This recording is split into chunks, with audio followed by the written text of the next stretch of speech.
Hey everyone, welcome back to the Digital Devils podcast. And wow, it's been a long while since I've said that. First of all, let me introduce all of us here. I'm your host, Mr. Cool, and I'm joined by my two returning co hosts, Hunter and Fallen. How have you been, guys? How do you take that? Oh, wait. Introduce. Why you introduce you first? It's a great start. Here? Look, we're returning to doing this. It's been a hot minute. I'm a little drunk. Excuse me. We're feeling super kawaii, and I hope you motherfuckers are at home too. I will boo the fuck out of you. And we have a new member of Digital Devils. Please welcome Warfare. Hey, what's up, guys? Okay, so before we get to the news, of course, we just want to explain, where the hell have we been? So, we all live in different areas, and I'm not even in the same country right now, so scheduling has been a nightmare in the past. But we're back, and hopefully this time we'll get back to being more consistent every week with new content. We have a lot of ideas, especially when it comes to fighting games, so hopefully there'll be more content. So, just like before, we'll be covering all the latest gaming news. This past week, we had the big PlayStation event. And we got a first look at the console itself. So let's just have our general impressions of the event. What did you guys think of the overall event? Were you guys happy, disappointed? Did it exceed your expectations? Go ahead. I was actually I wasn't too impressed with the PS5 or the new Xbox either, but specifically with the PS5, the list of games seemed to be games that were either returning again, which we had already seen before, which is always kind of a bit boring in my opinion, especially when you see a new console release. You always kind of want to see something a little new. We're seeing new Resident Evils and a potential Call of Duty has been talked about. There's been a lot of different things that are coming to the console, Ratchet and Clank. These are all like things that we've seen before, and it'd be nice to see some fresh content coming with this new generation of consoles, because it's starting to feel like PC gaming is starting to take over. It's becoming more user friendly, and with these new consoles coming out, I don't know. It's a hard fight, especially with those prices that they've got marked up right now. I think it was around $650 or something like that. I thought they hadn't revealed the prices quite yet, at least for the PS5. Well, for the Xbox, it's around 600, I think. So we can probably estimate the PS4 or the PS5 will want to probably compete with that, is my guess. So, I was hearing rumors that the PS5 will be $699, and that's absolutely ludicrous in my opinion. That's not worth it. I'll buy it. Yeah, me too. I'm gonna wait a while before I see anything come out. Here's the thing. Number one, GTA 5 is just a new Skyrim, because we had it on, PS3 and Xbox 360. Then it ported over to, Xbone and PS4. And now we get it for, PS5. Ain't that fucking grand? It's not truly Skyrim, hate to interrupt. It's not truly Skyrim because it's not on the Switch. Look, just give it time. It doesn't need to be. This game, GTA 5 is so good. Like, the PC version is really the one that's exceeded all expectations in terms of a Grand Theft Auto game. Look, man, it's only a matter of time until I can, be banging hookers and shooting people in the head on my fucking smart fridge. I don't have a smart fridge. I'm just saying, this is the future. Right. GTA 5 on everything. Counter-Strike on your fridge. Got it on my toaster. Hell yeah. Okay, so speaking of GTA 5, that is what opened the PlayStation 5 event, which was pretty shocking, because it's like, hey, we have this PS5 event, and we're going to showcase a 7-year-old game first. But that was a little weird. I mean, look, if I have to pay $60 for it again, I'm going to be mad. Fucking $30 at most, and I better fucking get a whole bunch of shit added on. Well, here's the thing. They're trying to sweeten the pot for when you do come back, because they're making GTA Online a standalone, and you're getting 1 million GTA dollars up until the release of it on PS5. So you're going to be a baller by the time it comes out. That seems $1 million ain't worth jack shit if you play GTA Online. If you just let it accumulate and build up, your account's going to be pretty healthy. As long as you don't spend it like an idiot, like in real life. I'm gonna be honest. I've played very little GTA 5, and what I have played of it, I played it like I played GTA 3, like I played GTA 4 and San Andreas and Vice City. I played it with cheat codes. That's how I've always played Grand Theft Auto. And my buddies and I just exploited the crap out of the online, and I was bored with it in like a month. That's just my experience with the game. To say that's totally fair, because they haven't done it. They've innovated the graphics, they've innovated the locations, and they haven't really innovated much on the gameplay. And that's the same issue I have with Dead Online. No matter how good it is, there's still stuff that didn't change with the times, and that's really upsetting. Right. I mean, I don't think, there's anything, like, personally, I play a lot of GTA Online. I fucking run my own podcast just streaming that. I do skits in it. I do plenty of things in GTA 5. I've played it to its full extent.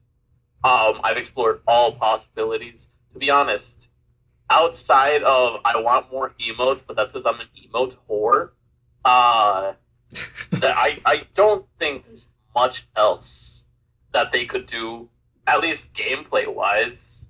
Maybe add in a taser on mine, other than a drone. I want to be able to tase my friends off a building. Well, I'm wondering if and Hunter, you correct me if I'm wrong, I'm wondering if what you were talking about is like movement mechanics and things like that, just making the game feel more optimal in your hands. Well, it's not just that. It's movement mechanics and gunplay. And because the gunplay is kind of like, you played all these other shooters, you've gone from something like, you played CSGO, you played Valorant, and then you go to GTA, it's like, oh, it's hit scan as hell. There's no skill involved in it at all. Because even the game auto assists you on your aim. Auto aim is so strong in that game that I don't have to aim. Well, yeah, it's a snap system. It's more about taking cover and like peeking properly. I played the competitive for it.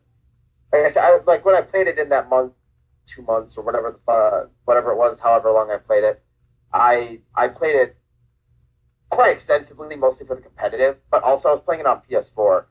Got it again on PC not too long ago, and it's fine. I mean, I haven't really delved into it again. It's not one of those games that grabs my attention right now. It's pretty old, and it's something I'd have to have a group to go back into it.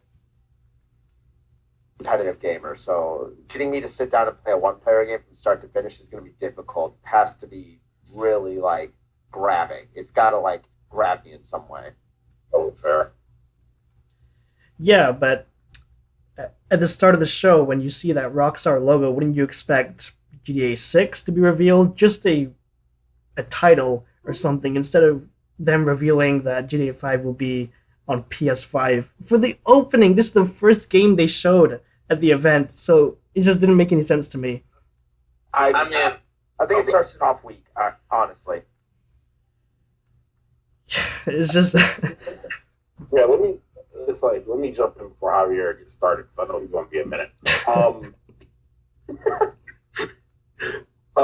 I can say this: I wasn't expecting GTA 6 just yet. I was honestly expecting to see one of their older properties come back. Older popular property, I don't know, Manhunt would be really cool on PS5. But no, they're not going to do that, because since you mean censors. Manhunt made Mortal Kombat blush with how bloody it was in the first one. Right. You mean MKX? MKX versus Mortal Kombat 11? Here's the thing. It's like, okay, have you played Manhunt? I believe so. The property where the dude has a smiley face running around killing people. Hold on. It's different from Mortal Kombat in that, in Mortal Kombat, it's an actual fight, a battle. In Manhunt, you're literally filming a snuff film. You know, Yeah. it's like game hatred when that released. That was controversial, which Oh because yeah, it's a mass shooter. I mean, you could do that in fucking GTA and shit, and that's I guess that's GTA was controversial back in the day. That's why they changed San Andreas' Black Label when they released the Greatest Hits version. That Black Label's worth like $300 now if you still got a copy. And that's not even mint.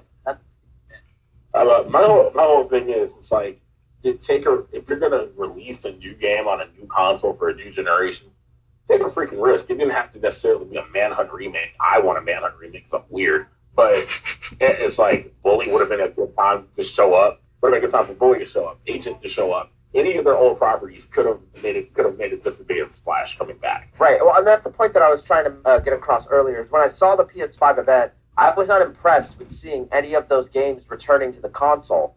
Those are things I expect to not expect to be there, but I'm not surprised when they show up.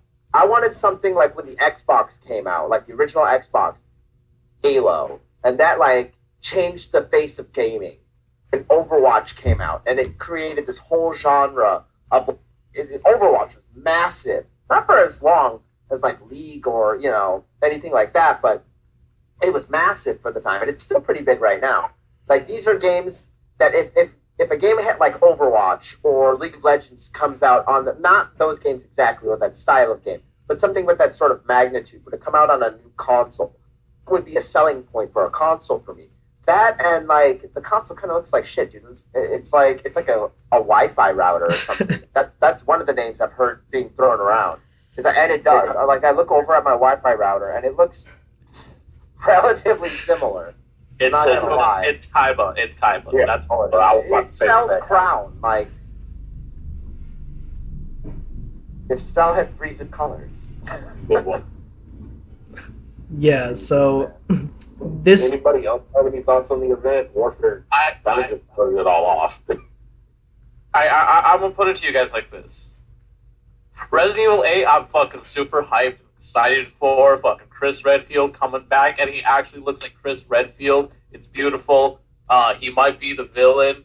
Fuck any naysayers. Also, fuck Resident Evil 3 remake. Was it bad? I wanted to play it. I'm still gonna play it, but is it bad? It was fun, but there was a lot of bullshit. Okay, well, I'll still play it then. That's a good I had a good time, but there was a lot of it was just kind of some bullshit through some parts. Okay. Either way, me ranting about that aside, I can't blame specifically either Sony or Microsoft when it comes to launch titles, because I mean it's up to developers to make something on the console. Right. It's not the fault of the company itself if they don't have new launch titles, because these days the gaming industry, at least AAA titles, are just inundated with remakes, sequels. That's what everyone gets hyped for. They're catching in on our nostalgia. Right. Final Fantasy VII remake, Resident Evil 2 and 3 remake. People wanted 4 remake. Stop it. You leave that alone. Don't you dare. I would take a 4 remake. You don't have to play the remake if you don't like it. That's where I stand on that. Well, that's the thing. You can't want a remake and also want new games. I want Capcom to release Devil May Cry 6 as much as the next guy. Well, they can only allocate so many resources. It's on the developer, which means that... Okay, so remember when, again, I'm going to go back to the original Halo launch. Halo dropped on the Xbox. Microsoft endorsed Halo. They even gave them a larger budget and more time to work on the game before it released on console. They wanted it to be perfect. They saw the potential and everything that they have going on there. Sony, on the other hand, they do have partnerships with a lot of these companies, and they give them a decent little part of their budget, or they give them a budget to work with on top of whatever they already have to work with in terms of resources. Then it's Sony's such a huge company that they can just pretty much do that with any game. What I'd like to see Sony do is work hand in hand with something or have someone create something to be nostalgic about. You know what I mean? We're seeing a lot of nostalgia. We've seen that on the 360. We saw it on the PS3. We saw it on the PS4 and the Xbox One. We're still seeing it today. And it's just getting a little repetitive, and gaming's starting to feel a little old, which is why I'm glad to see. Oh, excuse me. Sorry about that. I'm glad to see games like Valorant coming out, where they're free to play games. They're really good. They're really well thought out, and they have a lot of replayability. But it's in the skill level. It's in how you play the game. It's not because the game is pretty itself. The game itself, it is the attraction. You know what I mean? Playing it is the attraction, and that doesn't seem to be a priority anymore. I'm gonna slightly disagree because games like Valorant, all of their replayability is in the fact that it's multiplayer. Well, yeah, you want to get better. You want to get better, but at a certain point, you just keep playing the same thing over and over and over again. And as I mentioned, playing GTA 5, I played the fuck out of it to the point where there's really nothing to do. Right. But at that point, you move on to a new game, and hopefully something new has come out by then. But therein lies the own developer issue, though. It's like, yeah, there's really not much to do, and there can be so much more to do in GTA in terms of like a job system, actual occupations, and they were very limited in scope of that. Because you can run your own armed dealership, you can have your own nightclub, you can have your own motorcycle club, but it all links back to the illegal side of GTA. Like, shit, I was a race car driver. That's how I made my living and bought my penthouse. It's like, you can race and shit. But the thing is, it needs to be built in and integrated with some actual world. Exactly. If I want to sit there and drive a car all day long and make money, that's my business. And do a heist on the side, okay, cool. But give me something to do that makes me feel like I'm in a living, breathing, evolving world like GTA Online tried to do and failed. Right, and that's where I see Red Dead Online ended up getting it right. It gave you things to do. It wanted you to progress, and it made you feel like you were living and breathing in a society, especially like the Old West. Right. Well, and that's what I was trying to say. Is like a lot of MMOs nowadays aren't.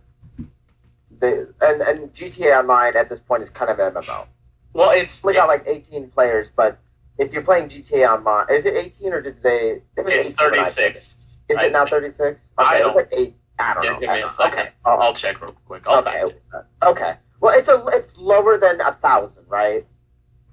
Or like lower than 100 even. Like a battle royale has more players in it per lobby, I think, than GTA Online has. Well, go ahead. Well, the point I'm trying to get here is like, God, I just lost my point. Someone else go. I'll think of it. I'm the only one who hasn't really given this a thought, so let me jump in here. The answer is 30. Is it 30? Okay, thank you. It's like this. It's like the PS5 event didn't have me excited for much. There was games I was sitting there scratching my head at. Then there was games I was like, okay, the ambience kicking in. Josh knows how I like my sleep. So I'll wake up in like 45 minutes when they show something I might like. I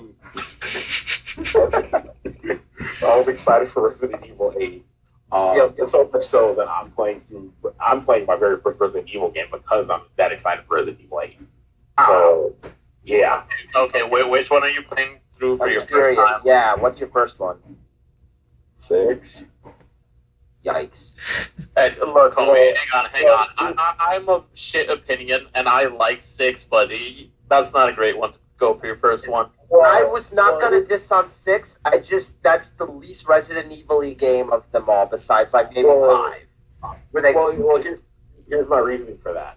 I didn't play any of the old school ones, nor do I have access to the old school ones, and I don't care about those at this point. Oh, they're free on PlayStation. The original Resident Evil, I think that's free on PlayStation. I actually gave that a shot, and I just didn't like the control system. Okay, I think it is pretty dated. I'm not gonna lie. Like, I grew up on those games, and going back to them, it's kind of a pain in the ass. But I mean, I still have nostalgia for it. Right. I remember pissing my pants. My mom making me return Resident Evil 2. My dad bought it for me from GameStop when I was like 12. And he was like, well, if you don't get scared, you can have it. And of course, I'm playing it, and you get to that point, like real early in the game, with the liquors on the ceiling in the room after you walk in. me out, and I jumped, and my mom turned and saw the liquor and like how it was like all mostly flesh and stuff, and she was like, "Nah, you're returning that. How'd you even get this?" "Oh, Dad bought it for me." That was my bad about him sleeping on the couch that night. You just straight up sold your dad out. Goddamn. Cold Well, blood. because I'm a kid, and I was like, "Dad, like clearly, he was like, you could have this if you don't get scared." He didn't know Mom was gonna react like that. Listen, kids lie. That is the thing that kids are best at. We didn't lie. Anyway, But considering my thoughts of the conference, there are some things I didn't think needed to be there. Goodbye Volcano High, that could have stayed out.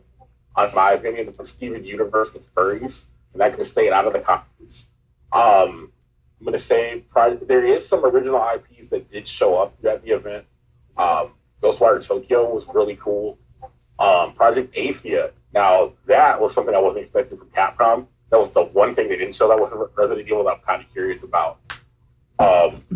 Demon Souls, I've got one way or the other. I could care less. It looks really good though, so I might pick it up because it looks amazing. I'm sold on the Spider-Man game. I'm sold on the Miles Morales standalone. But other than that, there was nothing memorable that stuck out to me. Right. I had to look at the list again, actually. Yeah, there's really nothing that sticks out to you. I mean, I just didn't watch the conference. I don't watch conferences anymore. It don't matter. Wait a minute. Project Athia was Squaresoft. What was the other thing? What was the other thing with the astronaut? Shit. There was an astronaut game by Capcom. I totally forgot the name of that. I know what it is. We're getting No Man's Sky 2. I wish. Hell no. What do you mean? Are you fucking kidding me?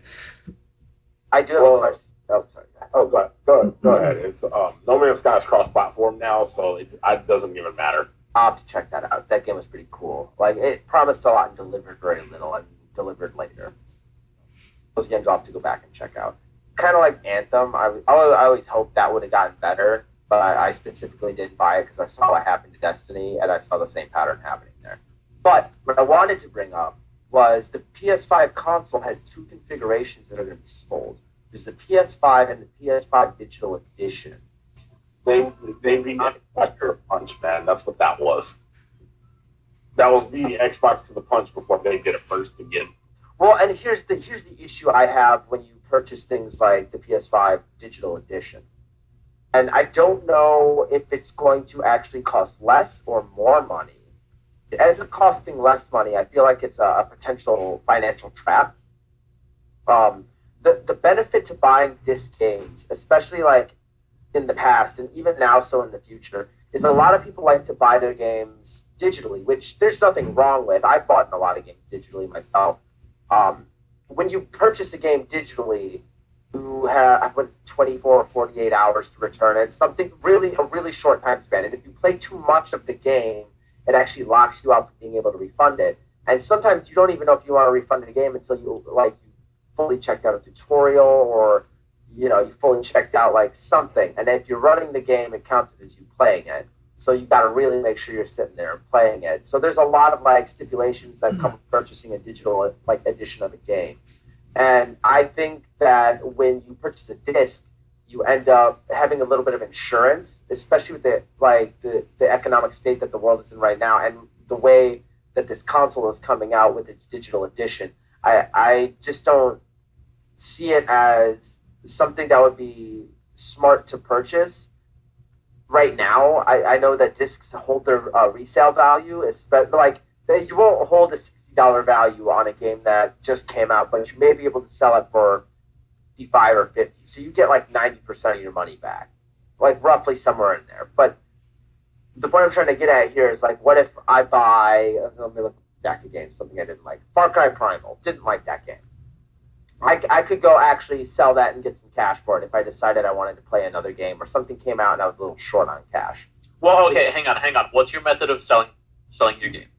Well, I can either do it myself personally, which is usually the best method. You don't really want to go to game stores to sell your games. Selling them by yourself is usually better, and it doesn't take as long, especially if you check out prices of what other people are running.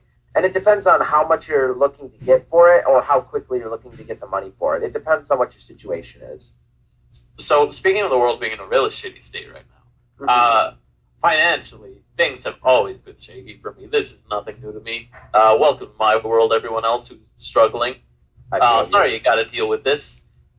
So, I'm a guy who buys a lot of games on disc, and then PlayStation likes to fuck me over by releasing the game for PlayStation Plus literally like the week after I buy it on disc, and I'm always so angry about it. And it's like, well, shit, time to fucking sell the disc.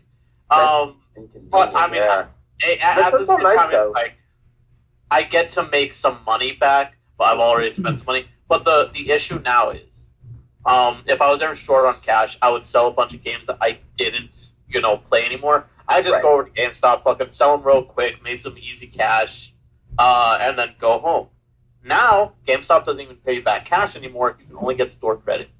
Oh, yeah, because, that's what I was saying. A lot of physical game stores are going out of business because they can't afford it anymore. No one, the digital age is here. Yeah. And I'm going to say this. Review Tech USA, I watched his live stream to stream the event or whatever, and he said Reggie Fils-Aimé, he just took over GameStop's corporate or whatever to redo their company or whatever.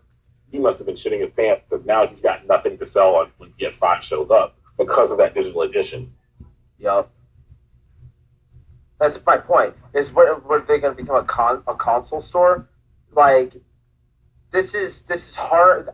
The digital editions of, like, the digital only versions of the things, I feel like digital should be an option. And I know companies really want to push the digital purchases because they keep more money in their pocket when they do that. It's like a Valorant charging $70 for their bundles for some of their skins right now. It's absolutely out of control. Like, that is so much money.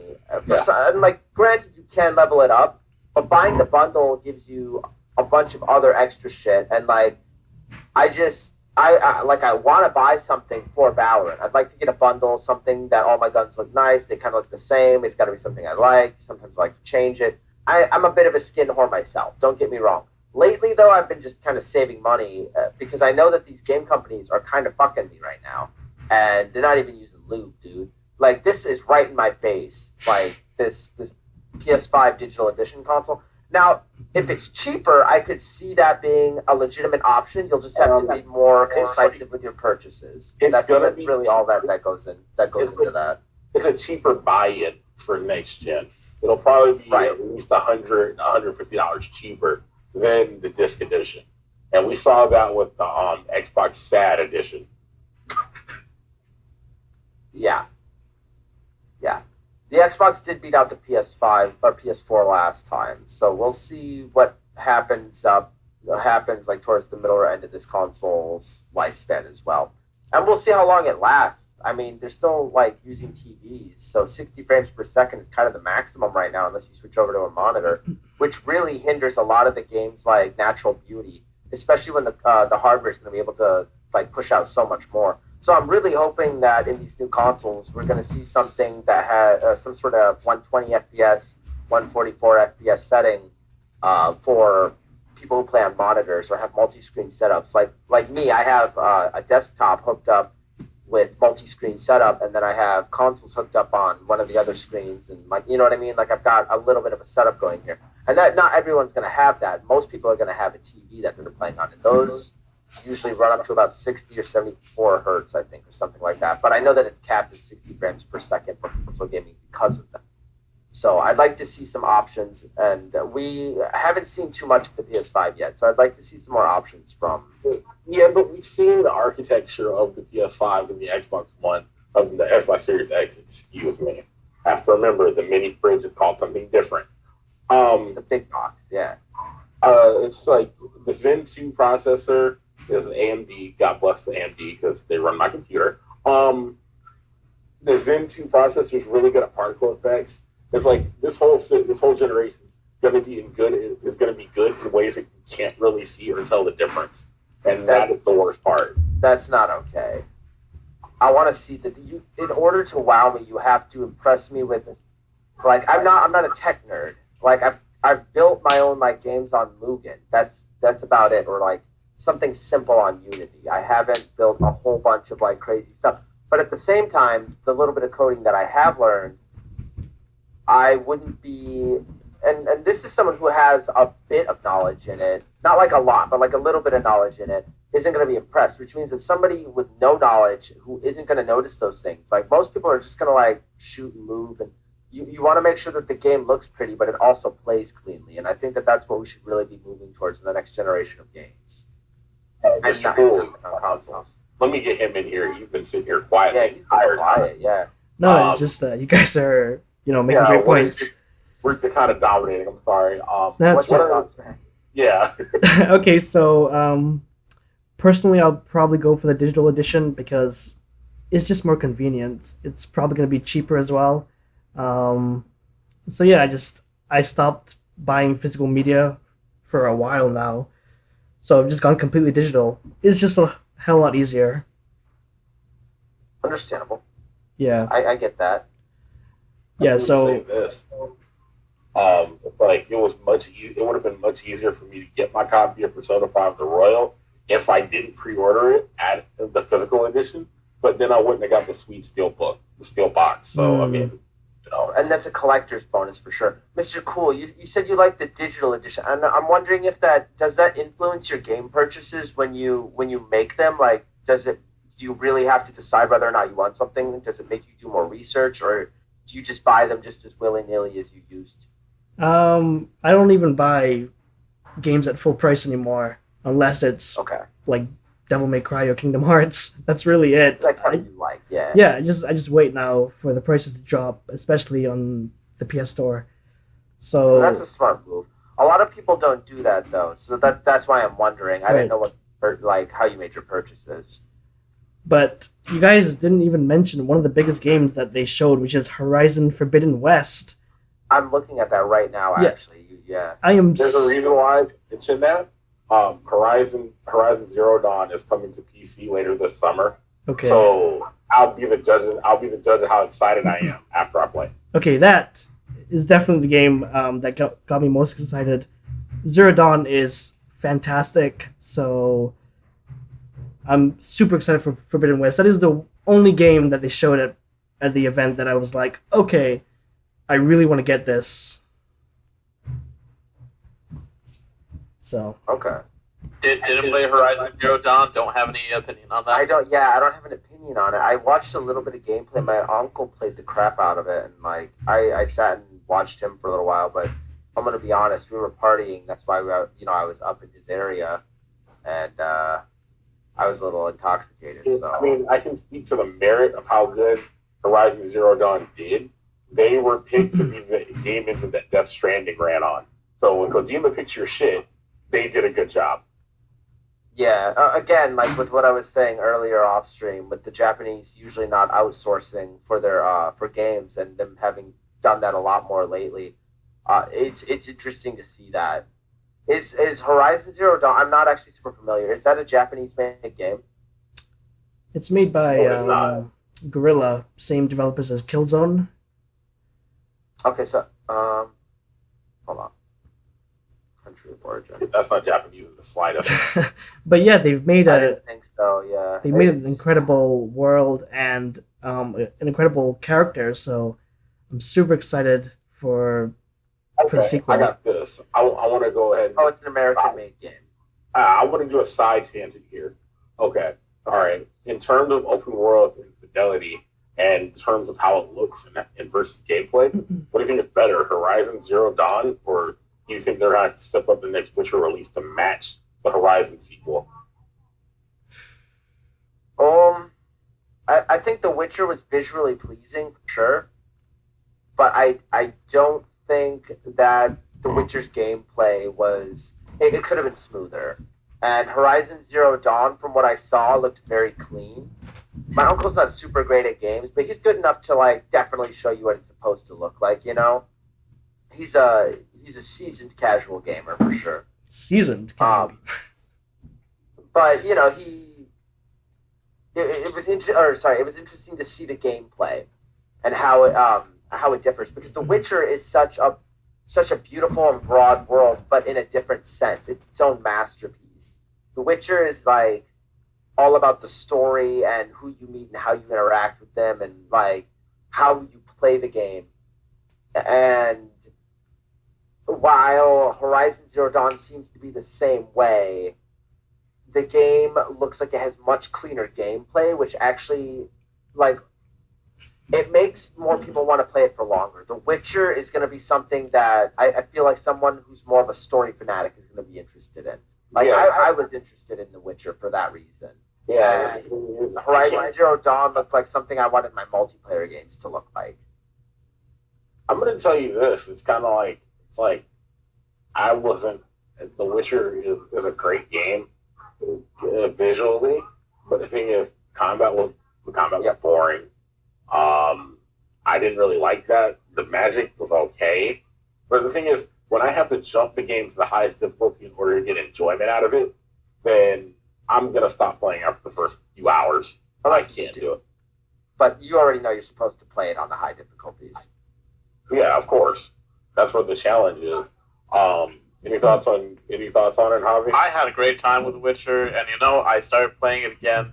Still about as good as I remember it. Gameplay was just fine to me.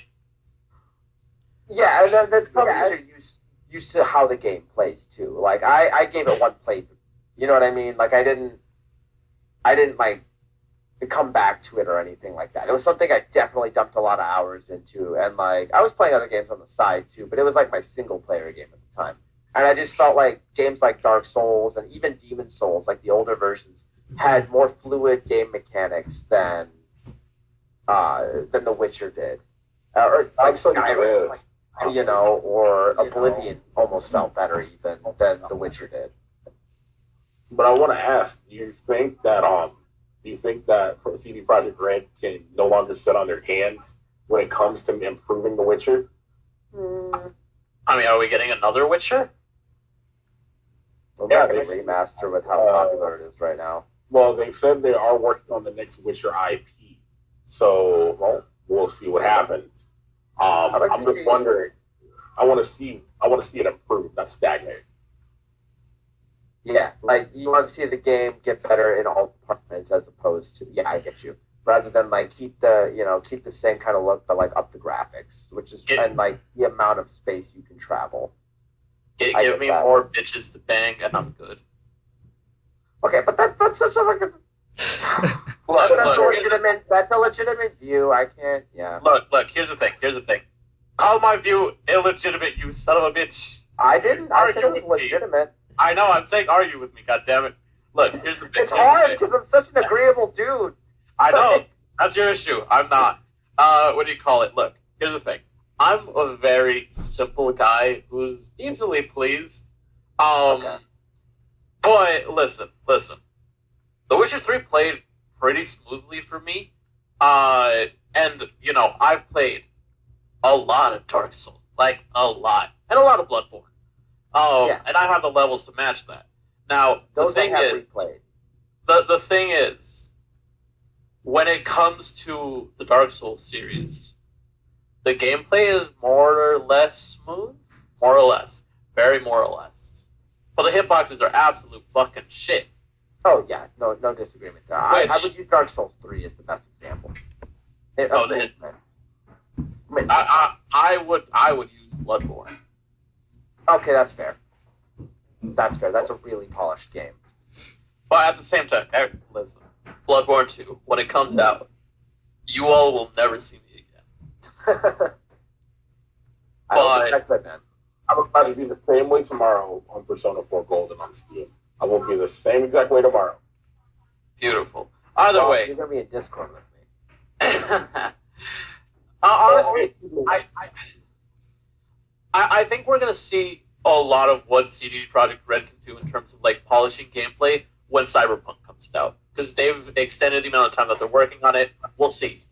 Well, the thing about Cyberpunk is I knew Cyberpunk was going to be great because they brought in Maximum Mike Tom Smith, the creator, but he's also been working in video games, so he's asking them, like, hey, can you do this? Hey, can you do that? is there anything we can improve here? Because he knows the technical aspects of working on a game. So he's had a lot of influence over it from that standpoint. So if they've learned anything from Micron's, that they can transfer it over to anything they do afterward. Fair. Okay, and we should get to some of the other games that were shown off at the event. What do you guys think about Godfall? You mean Warframe, but in third person? The trailer looked. Warframe not in third person. Warframe is in third person, but it's not truly third person. It's like Warframe. It's like this is like Warframe meets Devil May Cry. That's what Godfall is. Yeah. It's a good way to put it. Yeah, and the gameplay, it looked cool. It's just that they had rap music for the background. It was just so out of place. Oh, all right. We're about to jump on you for this. I know.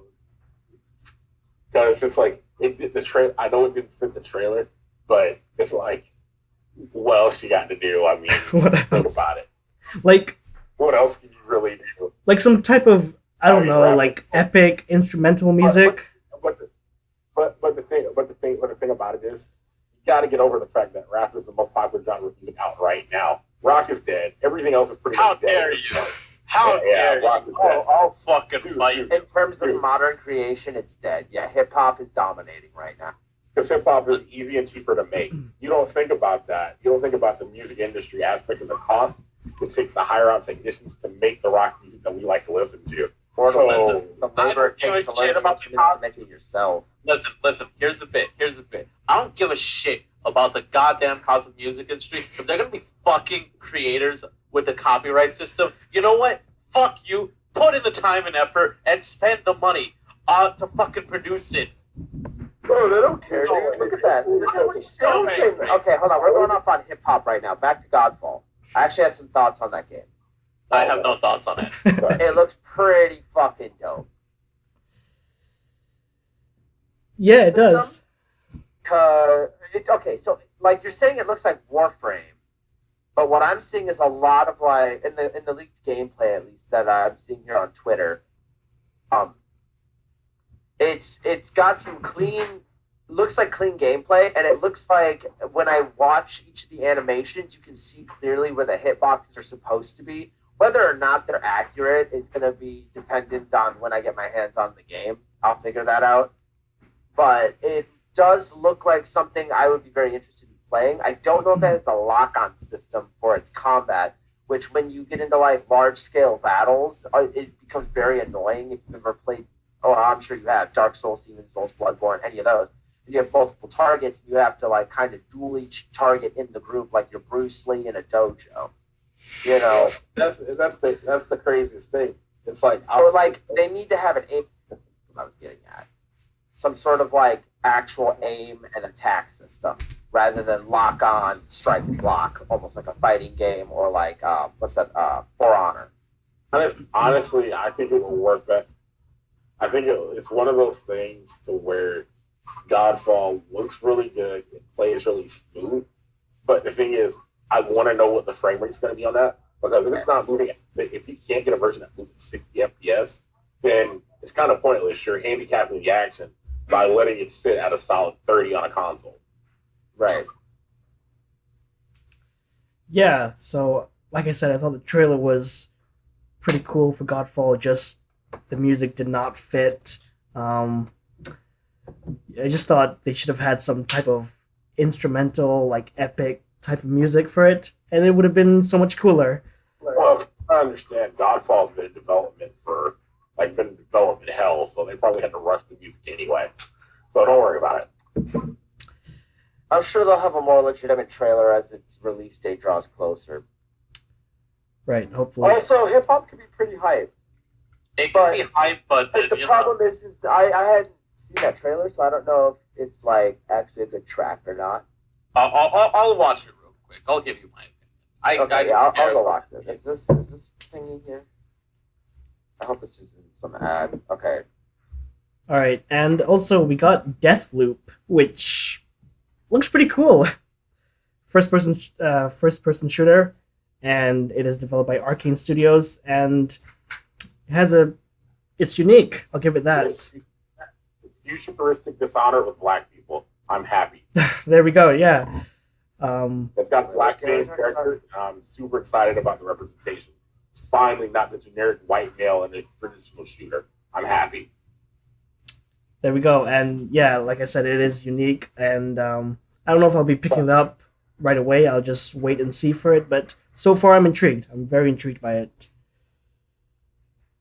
The I'd like to see, honestly, more people of color in large roles in gaming.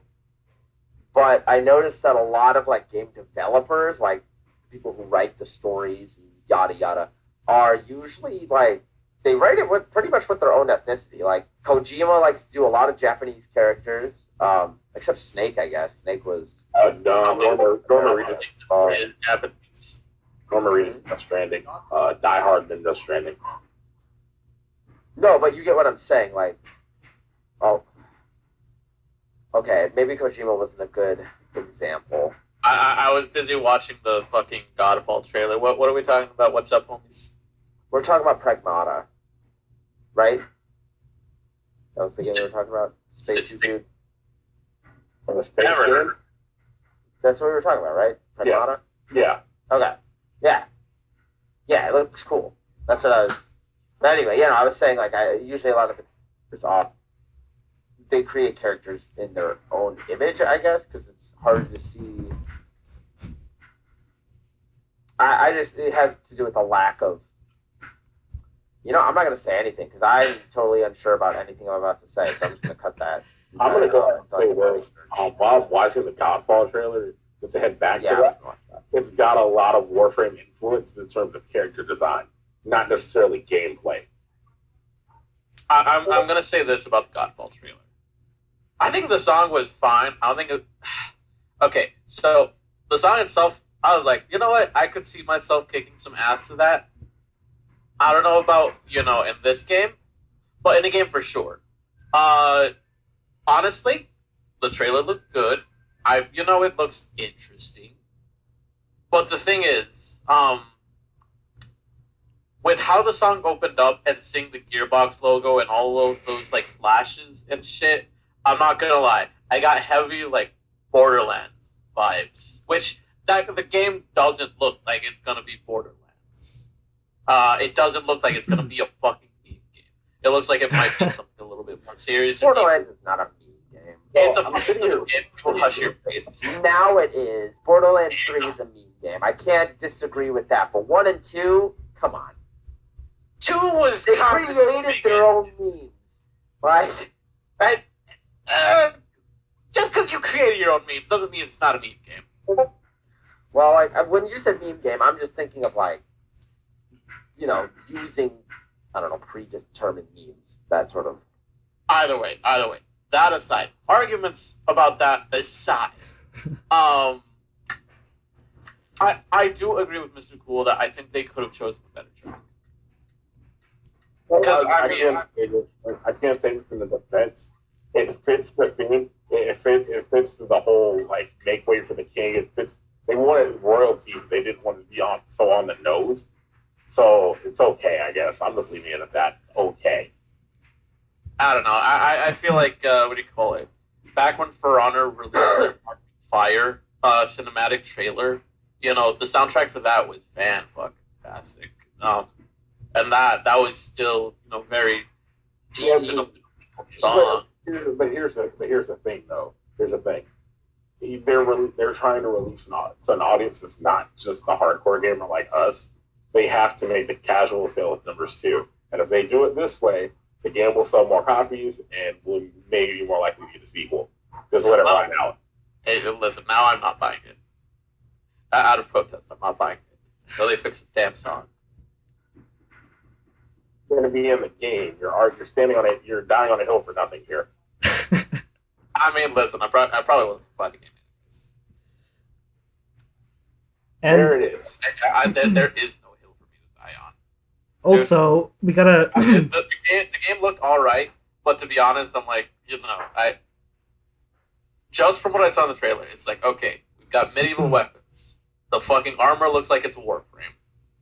and it looks like you might be fighting monsters. To be honest, they could have released this gen, and I wouldn't have known the difference. Yeah, that is very true, very fair. There was nothing in the trailer that like wowed me as far as like what you can do. It was mentioning like armor and shit, but I was like, I don't give a shit. So I mean, to be fair, it's not that they lost the sale for me. It's just that they didn't gain one. I mean, as we get closer to that game's release, maybe they'll be able to win me over.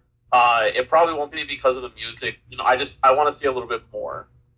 There's not much there to go on. Just some like slashing and hacking gameplay. Yeah, I get you. It's like They claim it's a looter shooter. We'll see what happens. Oh, it's a looter shooter? Hell no, I'm not. Or looter slasher. Sorry, looter slasher. I stand by my decision. Oh, it's medieval Borderlands. Pass. No, I was thinking probably more like Diablo. Borderlands. I was hoping more for a Diablo approach, like with the randomized environments and shit. That's usually the best way to go about those looter games. Yeah, that costs money, and they're not going to spend that. This is Gearbox. It's a random. All you have to do is make a bunch of prefabs. Look, man, if Gearbox made their own hack and slash that was like along the veins of the story narrative game along the veins of fucking Devil May Cry, Metal Gear Revengeance, then you know what? Hey, show me a little bit more. But if it's a hack and slash looter, I don't know. There's no way that they're gonna get me on this thing. It better be fucking real good. But you know what? Maybe if there's waifus, but even Overwatch can bring me over with that. Yeah, I don't know. I just didn't really care much for Overwatch after it had a super toxic community, and they kept changing the characters every 2 days, every week, whatever. It felt like 2 days. It's like, oh, my character's viable. Now they're not. Yep. And now they're viable again. Yep. Now they're not. Now they're broken. Now they're not. Like, see, that's the issue I have with games that are only multiplayer. Like you know, ones that have things like champions that are essentially fighting games but in the form of like shooters, or it's just a fighting game in general. They'll try to balance it as much as they can and just kind of fucking break the entirety of the game, which I love. I love multiplayer games. I love playing Rainbow Six with friends. I love playing For Honor. I love playing Dead by Daylight. But you know what? Those 3 games always suffer from balance issues. Where one of your always ends up. Here's the thing about these balance issues, though. These balance issues are created by a hardcore set of the community that the casual set does not give a fuck about. The balance usually comes in the form of professional gameplay. The issue is that casual players like to have an advantage over players. Call of Duty is a prime example of this. If you look at Call of Duty Modern Warfare's competitive gameplay, they strip the game down to its bare bones. I don't like it, but that's the only way you're going to make that game competitively fun and fair. Well, and then you've seen it already with the COD store where you're buying blueprints for better guns and setups. Well, I mean, the thing is, it's not buying for better guns and setups. Like you can unlock those setups through progression. It's just skins. Which no. See, but here's the thing. I get Hunter's right, and you're also right, but you're also both wrong. Because I play a lot of Call. I play a ton of Call of Duty. Too much Call of Duty. My player friends call me Call of Duty. Your name is to be fair, that's only locked. Get my point then, yeah. So I've played some Call of Duty in my day. And the thing with COD, and why I haven't even really been touching it lately, is it's wildly imbalanced. And with the blueprints, that's not the issue. The issue is what's actually in the game. The gameplay is unbalanced. The store thing, it's this borderline gray area between pay to win, because it's really not, and then it's also they're trying to push them as skins, but they're not skins. If they sold straight out skins in the store, that would be awesome because I could take that skin and apply it to any weapon I see fit. Like, oh, I really like that skin. I'd love to put it on my Ram 7. Unfortunately, that blueprint is only available for the M4. It's like this. They're cucking you, dude. I preferred Black Ops 2 model, the Black Ops 2 model, where you could just straight up buy skins from the store and it was on all your guns. It was just downloadable content. Like, that was so much better than offering blueprints. The blueprints are the worst thing they could have offered. They pretend to give you some sort of advantage, but they really don't. Because like you were saying, you unlock those things so quickly in the game. They give you double XP bonuses every 2 seconds for breathing or sneezing on an opponent. Like, and if there's a free weekend for anything that has to do with Warzone, that game is total, like, here's free XP out the ass. You get double weapon XP, double level XP. If you play with a group in your regiment, you get double XP for doing that. You have a happy hour. And you get a happy hour, yep, that's a more XP. So it's like, you can, I've literally cleared an entire gun, dude, in one day from level 1 to max. And like, the game is like, there's no real advantage unless you're really, really, really, really, really bad, and it's hard to, like, and that's a rare exception, because most players get at least 7 to 14 kills a game. I'm gonna say somewhere in there. I'm gonna say this: if you're not semi decent at COD, at least after 30 hours, then something's wrong with you. Well, I mean, here's the thing: if you're COD's fast, if you're playing COD, there's a decent chance that it's not your first COD game. You know, I feel like the amount of people who their very first game was Modern Warfare is very slim. Yeah. Like, you know, you will have to be really young for that to be your first Call of Duty game. And even then, we get one a fucking year. You know, you probably played one. Maybe you didn't own it. Maybe your friend owned it. Maybe your cousin, your brother. I don't give a shit. Probably played one before. It's kind of all the same, except Black Ops 4 was an especially special kind of bad. Oh, God, yeah. So, you know, Modern Warfare was a breath of fresh air. Thank good Lord. Oh, yeah, Modern Warfare is probably one of the best Call of Duties to have come out since Ghosts. Which is funny, because everyone hates on Ghosts. It was innovative. They added, like, okay, the mounting system in Modern Warfare is dog shit. They should have just, like, changed the control scheme a little bit and made it more like Rainbow Six, where you could just straight up lean corners. Would have been so much better. Because this mounting system, while it provides very minimal benefit for, like, you know, like long-range shooting and whatever. Really, like, I've seen Shroud, like, use it a few times, like, where he's gotten some mileage out of it. I personally just never used it. Every time I did, and I would check the kill cam, like, there were a few times, like, even in the beta of Modern Warfare when I was playing, I went up to a corner and I peeked it with the mount, and I was like, okay, am I actually peeking the corner, or what's going on? Like, I want to just die. Like, just shoot me so I can watch the kill cam. Because there was no way to, like, you know, you couldn't go to theater mode or whatever. So I was, like, trying to watch the kill cam, and the dude killed me, and I watched the kill cam, and my dude is just straight up, like, standing with half my body exposed on the corner, as if I was peeking it normally. Like, I get a little bit of recoil reduction, but complete mobility is just gone. Like, no mobility at all. And, like, I'm forced to stay in that position, and I'm just forced to be exposed. And, like, dismounting it actually has an animation for getting off the wall, which can screw you. And, like, they should have just gone with the straight lean system, in my opinion. Like, right. They should have just revamped Call of Duty, kept it the same speed, kept the same maps, just redo the gameplay a little bit so that it feels more tactical, which is what they always say they're going for. And then end up never do. Oh, yeah, Hang on. You know what? I feel like they don't need to make it tactical. Here's the thing. Okay. Call of Duty's gameplay is so fast because it's not tactical. Right. Because, you know, I mean, look, I played a fair amount of Call of Duty. Everyone has, yes. Everyone has. I've also played a fair amount of Rainbow Six. I have as well. Rainbow Six is tactical when it's not fast paced. Like, I've played with attackers and defenders that are just balls to the wall, fuck it, fuck the objective, we're gonna go find those bitches and ram our foots up their asses. Yeah, you're gonna red form and ruin their fucking day. Yeah.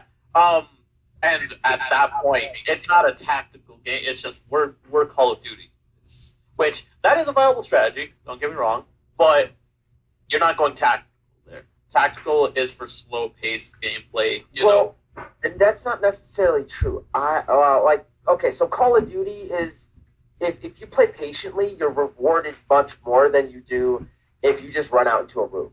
Like Hunter, I've been coaching you on shooting games, and especially when you slow your gameplay down a little bit, you notice you get more kills and you notice more things in a room as you clear it.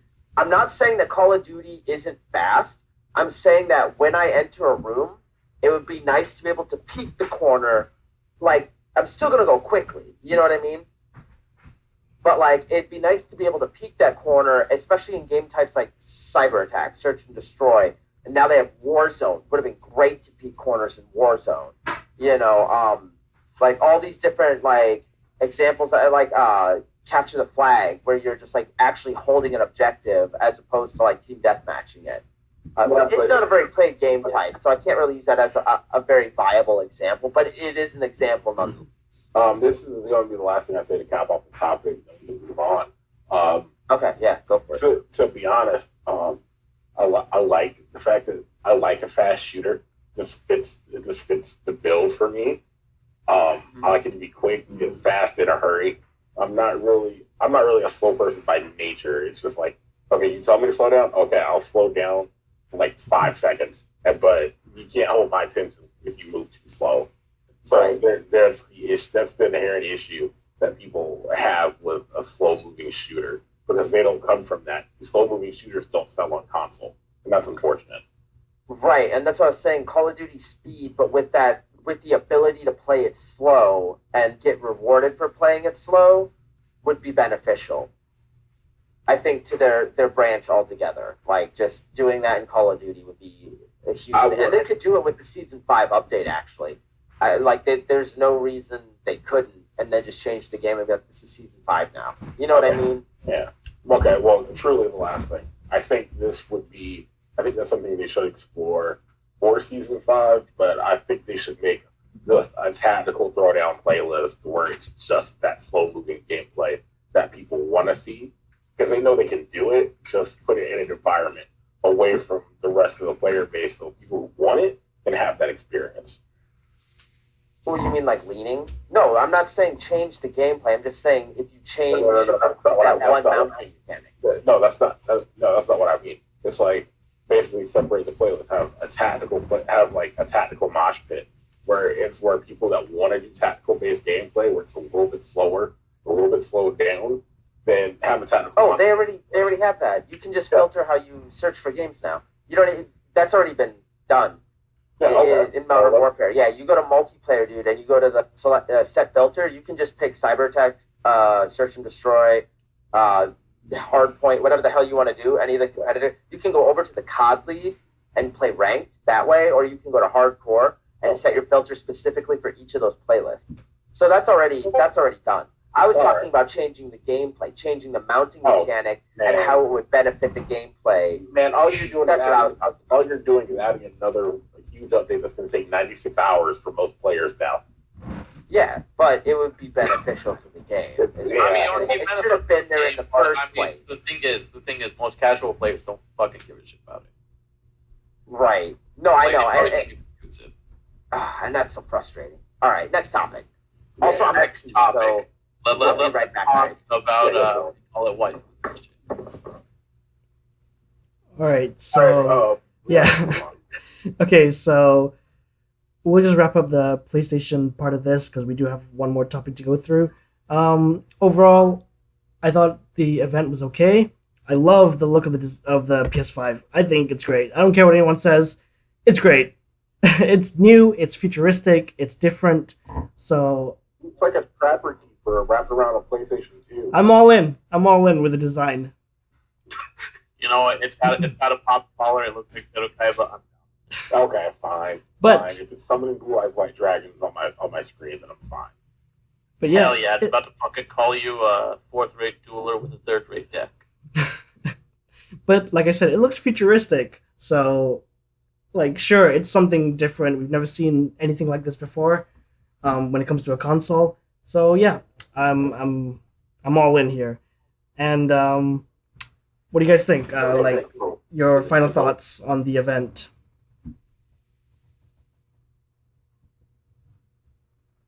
Go ahead. But the event was okay. I mean, the PS5 was alright, I guess. Wait, which event? The PS5 event. Didn't watch it. Right. Yeah. Okay. So Hang on. My thoughts are, these events and conferences, while they are meant to hype people up, at this point, no one really gives a shit about them for the most part because, we're just inundated with games that, like, when we get a game that we want to play, it's like, oh, by the way, it's going to be released like 5 years from now, so I don't know why we're showing you anything of it. It's like, okay, well, thanks a lot, fuckers. Dude, honestly, Capcom showed a game that was going to come out in 2022. And to be honest, these conferences, especially E3, have always been more for the shareholders of these companies, not the actual consumer. You just get to enjoy them as a byproduct as a consumer. They're not for we just occasionally get a golden gem like Keanu Reeves. But you know what? That's not all the conferences, and so why even have them at that point? Good point. All right, so let's move on to our other topic. Let's just go through this real quick. Guys, a pretty big game is coming out soon. The Last of Us Part 2. And the reviews have come out from many game outlets. And guess what? Most of them love it. 10 out of 10, 10 out of 10, 10 out of 10. Okay, so is this going to be the greatest game we've ever going to play in our entire lives? Probably not. Maybe not. No. I've already played that game. I do have played Pong. I've already linked probably the most unbiased review of this game in the chat. It's a little bit further down. Yeah, he basically just lambasts the game and says, yeah, all the things that made the first Last of Us good are out of the game. There's no ladder puzzles. There's no climbing. The characters suck. The relationships that you got used to in the first game aren't there anymore in a way that it makes sense. It's honestly just a by-the-numbers revenge story to be a by-the-numbers revenge story. So who are they getting revenge on? The Fireflies? No, the fire. One of the. Okay, all right. I'm gonna spoil it right Hang now. on. Okay. Hang on. Put the fucking black bar on the screen right now. Spoiler warning. I'm about to fucking go off and shit on this game completely. Oh, shit. We're both about to do that. Oh, boy. The gameplay looked good. I want to say some good stuff before you guys shit on This is going to be the greatest game ever. This is going to be the greatest game ever. Black bar, yeah, go ahead. I played the first game, and I enjoyed it so much that I played it 2 more times, which is rare for me. I really sit and I enjoy them. I take a few days to play the game. I don't just like sit, you know what I mean? And I actually liked it so much, I went and played the multiplayer. Wasn't impressed. But it was great. What do you mean? I wasn't impressed with the multiplayer. I thought it was unbalanced. But, okay, anyway, so we're talking about the single-player campaign here. Well, we can talk about multiplayer later. But Single player is fair. But with the single-player campaign, I thought that it was really good and really interesting. And everyone should have played it, I guess, by this point if they're listening to this podcast, right? Hopefully. If not, black bar, spoiler alerts. When the daughter dies, it grips you. You're like, oh my god. You kind of have this whole moment in the beginning of the game, because I had no idea what into it. I had a buddy recommend it to me, and I was like, all right, I'm going to play it. He's like, you'll love it. I was like, okay, cool. He's like, it's a solid kind of little, mix between, some Tomb Raider and some, Metal Gear Solid, but, some Resident Evil and some, other, he's just kind of explaining some more popular games to kind of give me a vibe of what's going on. So I had, very little idea what I was going into here. I knew it was going to be a single-player experience with some puzzles and some zombies. And I was down. And I started playing the game, and you started off where this little girl is like just you're playing her, and you think, okay, this is maybe like for the main cast or something, and you progress, and she dies, and it grips you, and then you move through the rest of the game, and you meet Ellie, and you meet everyone else, and then the two brothers die, and that's like that. You just don't think it's gonna happen. You kind of have a feeling it does, but the game has you so emotionally invested in it at this point that you don't want it to happen. And when it does, it hurts that much more. And that's what I loved about the first game. And the gameplay felt good, but it was clunky. It felt like playing Gears of War 1 to me. Like, it was really clean for the time, kind of. Like you had the Unreal Engine's clunkiness to it, but... Oh. Sorry, I had something. I think a popcorn kernel. Anyway, the game's clunkiness was actually part of its charm because it added this like layer of you're an old man backpacking into the country. Well, a layer of depth to it. I'm talking about the gameplay specifically, like the mechanics, not what you're doing in the story. I should definitely specify. Let me backdoor you on the clunkiness of the gameplay of the first game, at least. In the first game, it made the combat a much more frantic situation and added to the stress of the environment that's put on you as the player and the character. Yeah. So the first one was able to get away with that a lot more than The Last of Us Part 2, which I'm going to say yet. But I was watching gameplay for the second game after having played the first one for so long, and it looks really clean, and I do like that they've added proning and some other stuff to it, but I was unaware of some of the things that you guys were saying even, which was like that they had removed jumping puzzles, and like you'll be meeting characters that seem to be irrelevant to the first game, which is really unfortunate because you want to see some of those returning characters. It's like watching a television show. Hold up. Hold up. Hang on. Fair. Who the fuck is going to return? Everyone's fucking dead. That's what I'm saying. Not everyone is dead. I'm going to say something now. A lot of the other ones are. That's all I'm going to say is golf club. Hell yeah, golf club. I'm about to fucking golf club the show. Fucking Last of Us Part 2. But before I do, here's the bit. What do you call it? Last of Us, the first one. I'm about to sum it up real easily. Old man and little girl travel across country, and everyone but old man and little girl die. There you go. Yeah. So what is it? Is Race? So isn't it like that movie Race to Witch Mountain? No, it's like that movie Logan. There you go.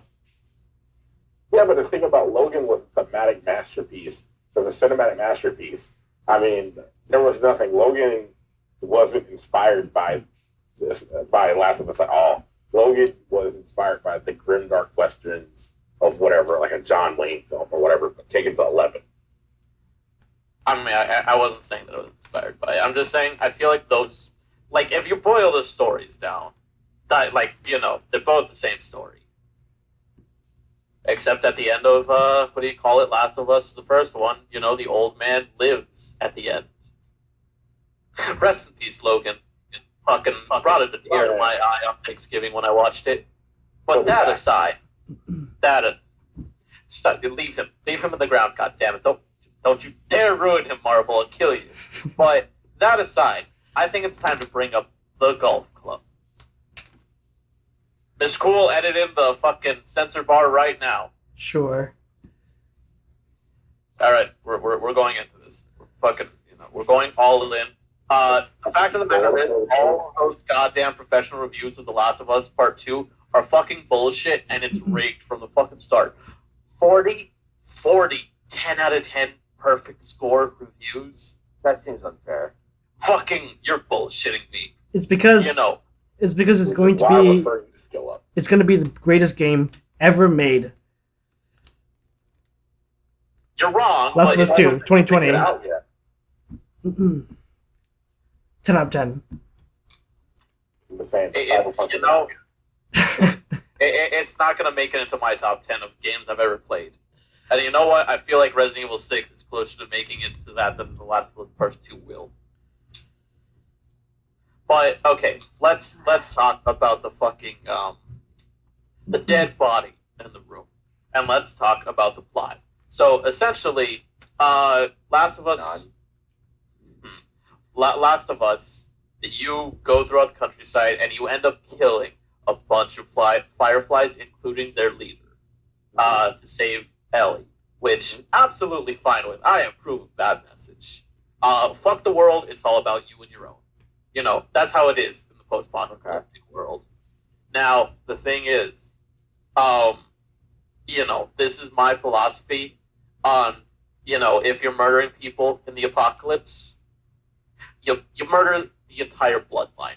Leave no one to come back and avenge anyone. Like, if you're gonna murder, you go for the slaughter. And, you know, Joel, for as much as he killed, yes, he didn't believe in the whole annihilate the bloodline thing, because the doctors that he kills, one of their daughters is the one who comes back, and they're the one who wants Did you mention that it's a trans daughter? Is it a trans daughter? I didn't fucking know. I thought she was just a fucking muscle-bound tomboy bitch. I was like, all right. Oh, that's a dude. I thought it was all right. Wow. And I want to throw this in there. Anita Sarkeesian helped work on the script, so that's where this. Okay, no, Anita Sarkeesian is what went wrong, as well as Neil Druckmann. Neil Druckmann is a fucking hack, and he caused one of the greatest female writers in gaming to leave Naughty Dog. And you know what? We could have gotten a better. We could have gotten a fucking Uncharted 4 that was slightly better if we kept Amy Hennig around. So thank you, Neil Druckmann, you fucking cuck. That aside, I'm a, you know what? I won't say that part, but you know, basically revenge, and you get to play as this revenge-driven daughter for like half the game. The other half is as Ellie, as far as I know. And let's just say that there's a golf club, and you know, someone gets shown the business end of it. And that's what I'll say about it. Cool. All right. Mr. Cool. Yeah. Can you find a way to bleep me out? Because I'm gonna say who dies, and you're all gonna be surprised. Like who's on the business end of the golf club.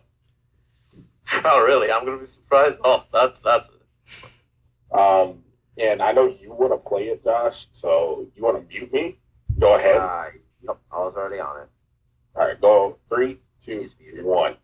All right, Joel's the one who gets killed by the golf club. I'm just gonna go ahead and say it now. He's not the only one. Fucking, you know it. You know what? He's the one everybody comes back for. They're coming back for Joel and Ellie. Yeah. Well, here's the thing. Hunter mentioned all three of the people. They don't all get golf club, but guess what? 3 people fucking bite it, and it's the fucking bullshit. Oh, they can unmute now. If you muted me, you're fine. All right, I unmuted you now.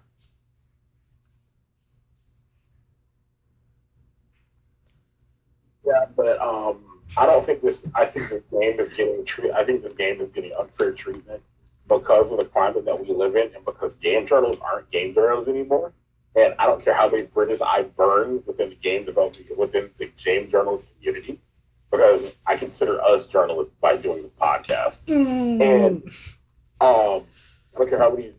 They're all soy boy cunts that have no spine to women at all at this point. Oh, man. Because they're basically bowing down to the PC culture. And there's nothing wrong with picking a cause to stand behind, you know, but this is freaking ridiculous. You're not going to push your 44 genders on me, just like the 44 10 out of 10s that are all fucking bullshit. Damn, Hunter, go off. I approve this. Wow.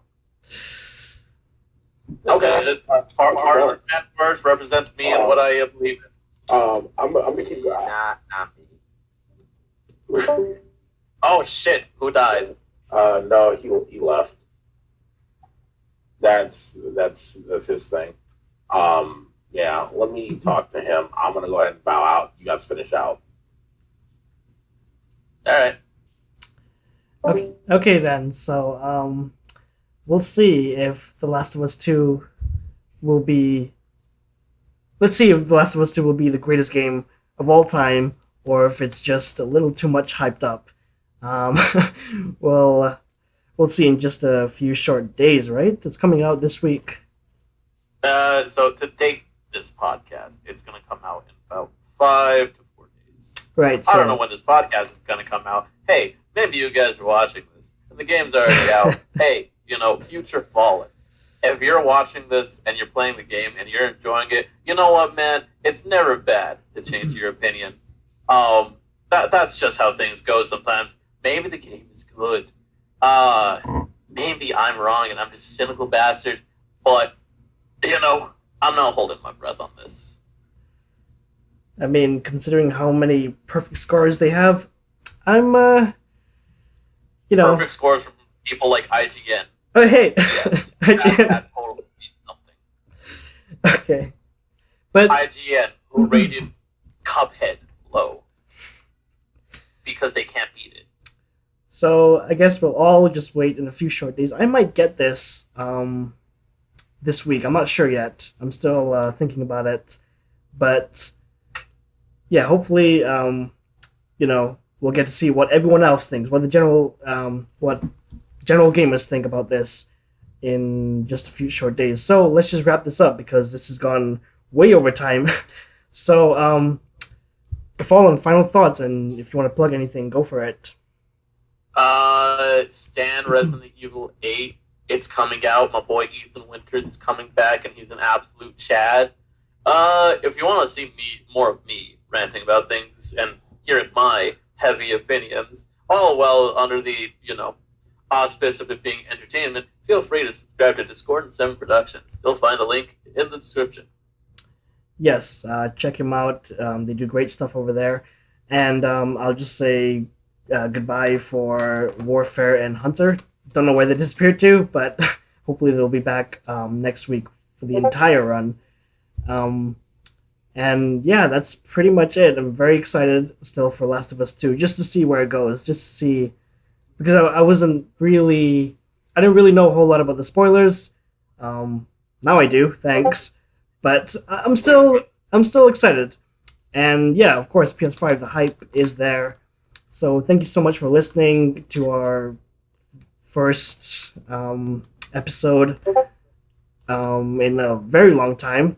And please subscribe for much more gaming content in the very near future. Hopefully we'll be much more consistent with all the gaming news. So thank you so much, and come back next week. I don't really have a catchphrase for the end, so yeah, okay, bye. Bye.